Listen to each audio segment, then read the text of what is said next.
Hey guys, Fans Trucks out back here for that video, guys. Welcome back to an episode of my Mock Draft Monday series.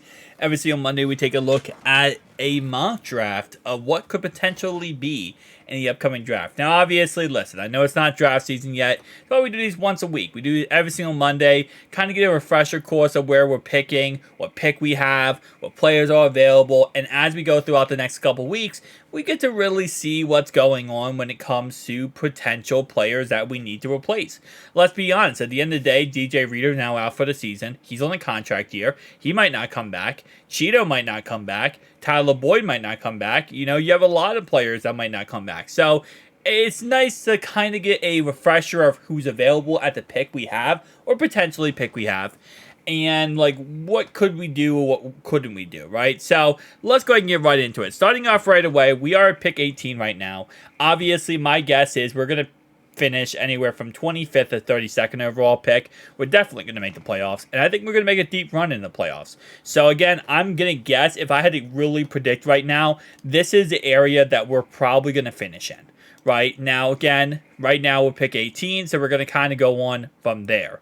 Now, throughout the last couple mock drafts, I have been really kind of back and forth on a lot of things. So I did take J.C. Latham in a lot of mock drafts. He's a really big tackle from Bama, and one thing we should learn from last year's mock drafts was that, listen, at the end of the day, while Pro Football Focus is great, it's not perfect, and there's a lot of players like Darnell Washington who we thought was going to be a first-round pick and ended up being a third-round pick. Now, again, the reason why I like J.C. Latham is he's 6'6", 335 pounds, and of course he played mainly right tackle in college. Now, in my, I think my last mock draft, I took Cooper DeJean, who is a Iowa Hawkeye, 6'1", 207 pounds. He's a big body guy. I mean, he can outbox a lot of different people, and I feel like that would be a nice little replacement for Cheeto. You know, obviously not full replacement. DJ Turner would probably be the replacement of Cheeto, but he'd be a nice guy to have. You know, maybe kind of like a Trey Flowers-esque. Go against linebackers, tight ends, go against, you know, kind of the underneath route, stuff like that. So I kind of really did like him for that said reason.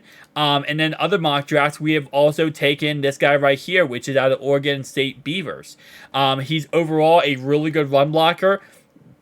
Has to work on his pass blocking grade, and I'll be honest, Frank Tolick, if he stays with us after the season, is going to have to really develop him. But he's 6'6", 334 pounds. And again, he played mainly right tackle in college. Now, again, all this comes down to the fact of whether or not, you know, Jonah Williams ends up staying or not. But I think even if he does stay and we get him for a cheap contract and we keep him, I still feel like Cincinnati's going to look for a franchise right tackle moving forward.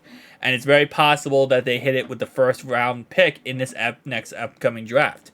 Now, again, like I said, there are other options that we do need to look at and kind of, you know, weigh our options here. Tight end's not really an option here outside of the best tight end in the draft, which is Brock Bowers from Georgia. If you're not going to get him, you're probably not going to get any tight end in the first round in any way possible. Brock Bowers, by the way, is 6'4", 240 pounds. He's an absolute monster tight end, and he has a lot of potential to be absolutely amazing. Now, at this area range, you know, at the 18th overall pick, you could go with North Dakota's wide receiver here, or North Carolina's wide receiver here, Dontez Walker. I'll be honest, I haven't looked too much footage up of this guy yet, but he's 6'2", 200 pounds. Don't really love the aspect there. I might go with someone more like an LSU wide receiver like Brian Thomas Jr. A little bit more, 6'4", 205 pounds. That would be actually pretty nice to have. A big body. I mean, not as big body. 205 pounds, so, but yeah, you know what that is? Yeah, it is a big body. Big body wide receiver, 6'4", has the frame to really outbox a lot of different people. And, you know, kind of be that replacement. If we do lose T. Higgins, maybe on that outside guy. He also played in the slot in college, so very potentially a Tyler Boyd replacement. I mean, kind of reminds me of that DK Metcalf-esque type receiver here. He also played at LSU. Obviously, it's not when Joe played there, so it's not like there's any connection there. We also have Oregon Duck wide receiver here, Troy Franklin, 6'3", 187 pounds. Another possible option here. Lad McConkey, something like that. I probably butchered his name. But you know what? I'm actually going to go wide receiver here. Brian Thomas Jr. This is going to be an interesting pick because I normally would go with tackle here, but I want to change it up a little bit. You know, we've been doing tackle a lot in these mock drafts. We have done 3 mock drafts so far through the last 2 Mondays, so I wanted to kind of change it up a little bit there. Probably, if we don't go tackle first round, we're probably looking at tackle second round. Again, like I said, it really depends on the whole situation with Jonah Williams, whether or not we bring him back or not. I'll be honest with you, though. Tackle in the second round might be us reaching for a tackle. It might not be the best option available. Now, we could go with Sanders here at tight end, which obviously gives us a nice receiving threat at tight end, replacement for Irv Smith. Tanner Hudson's number 2, Drew Sample's number 3. I wouldn't be against the idea of going with him here. Now again, you know, this is probably the last tight end I would actually recommend going for, besides being interested in. So, you know what? Let's do it. Let's go tight end here. I'm doing a little bit of a willy-nilly draft here. I'm going a little bit off the rails here. I kind of was a little bit more scripted with a lot of these mock drafts, but ooh, I don't know if I love a prospect from Yale. I'll be honest with you. I mean, let me see. How many prospects from Yale football players in the NFL? I gotta see this out. Yale football players in NFL. Currently, Calvin Hill, there's like none. There's like no one currently today. No, Foysad Aluakhan. He's actually pretty good. He's from Yale. Other than Foysad Aluakhan, yeah, there's no one else who's playing today from Yale. That's an interesting situation. Do you go with someone from Yale who played mainly left tackle and left guard in college? They didn't play right tackle. Now, again, when you get drafted, you kind of go wherever, you know, you're asked to go to or you're told to go to. This would be the correct pick for the Bengals here, to go with him, put him at right tackle, and see what you can get with him. Ooh, that is a interesting pick. But you could also go with Christian Haynes here, an offensive guard who played mainly right guard in college, but he also could play left guard. You move him over there to left guard. He is kind of small, 6'2", 313. Not the biggest guy when it comes to height. Obviously, size-wise, when it comes to weight, is good. But height is a little bit smaller what I want for my guards. You know, I think here I go with the guard. I go with the guard here, and I might wait for the tackle in the 4th round and see what options we have. We have Blake Fisher here from Notre Dame. Love Notre Dame, but don't really love the guy, to be honest. But I'm going to be honest, he might be the best option available. 6'5", 315. I want to see a lot more meat on that man's bones.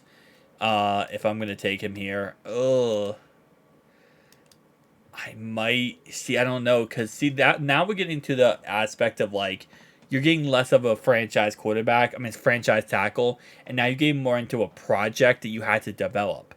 And if that's the case, and we lose Jonah, we don't really have anyone to take over for Jonah, right? If we lose him, so now I'm like kind of interested in the aspect of like, well, if we don't have Jonah, then we're gonna have to figure something out here.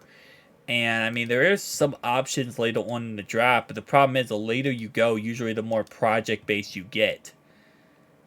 I mean, Javon Foster doesn't look that good. I mean, bad, but he played at Missouri Tigers, a smaller college. So, I might see if I can drop down to the 6th round and take him. Okay, I think I'm going to drop down to the 6th round. 5th round. 5th round, and I'll take my tackle. 4th round here, though. I might go for, let's see what the running backs available are. We have Will Shipley here. Okay, so rushing guy. Doesn't look like he has any receiving ratings, really. 5'11", 205 pounds. Okay, Clemson Tigers. Nice. Clemson. Not the Tiger. Yeah, the Tigers. Okay, I don't know why I thought that was weird for a second. Wisconsin Badgers. We got a 78.6 grade. Okay, he is a 6'2", 245. Ooh, he's a big boy. He looks like he would be more of a fullback in the end here. We got Kentucky Wildcats here. Now, whoever we take at this position would just be a third string behind Chase Brown.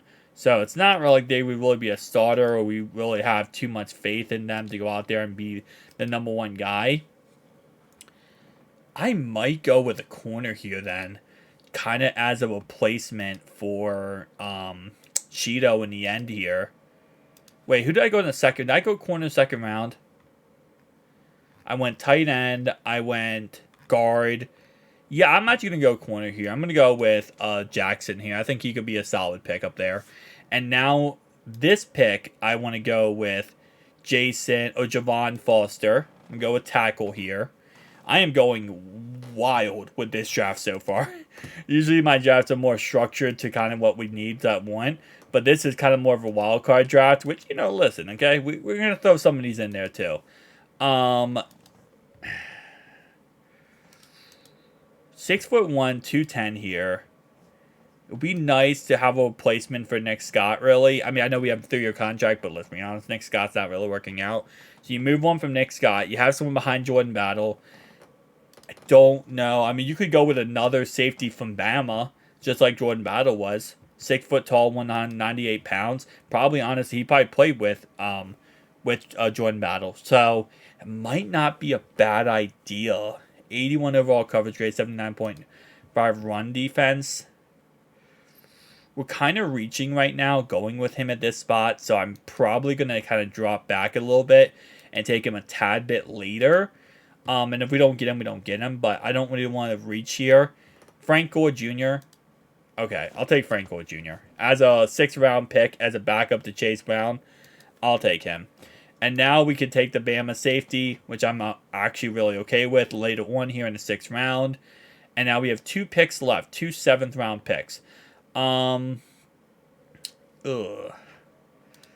quarterbacks are available? We only have one. Now, I mean, if we keep Jake Browning, yes. If we don't keep Jake Browning, I think A.J. McCarron will be the backup. And I think we'll kind of go on from there. I'm going to take another tight end just for the calls here, just in case it doesn't work out. And I don't really love the corner here. I don't really love another running back here. Maybe take another tackle and see how it works out in the end there. I don't think they're going to grade me too well because I don't feel like that draft was like... I think it was more controversial draft. Okay, they gave me a B-. They gave me a D+ for the cornerback taken in the 3rd and the 4th round. I don't think that's a bad idea, though. You're probably going to lose Cheeto, right? You want a replacement with Cheeto. Mike Hilton's getting older. You're going to have to eventually replace him. I don't think that's a bad pick there. Frank Gore, I think, yeah, that was kind of a Hail Mary type play there.